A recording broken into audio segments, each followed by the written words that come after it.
Welcome to our tutorial on adding speakers to your event. In this video, we'll show you how to add speakers manually and in bulk. First, let's add speakers manually. Click the plus sign button. Type in the speaker's name and email address. You have two options. Click Add if you do not want to send the welcome invitation yet.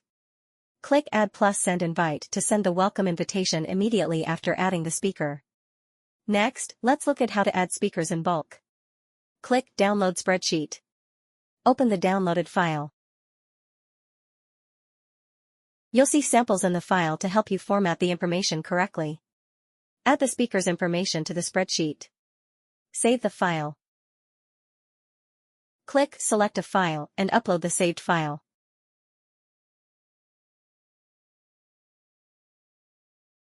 You have two options here. Send the invitations immediately once imported. Click Finish Import to complete the process without sending invites.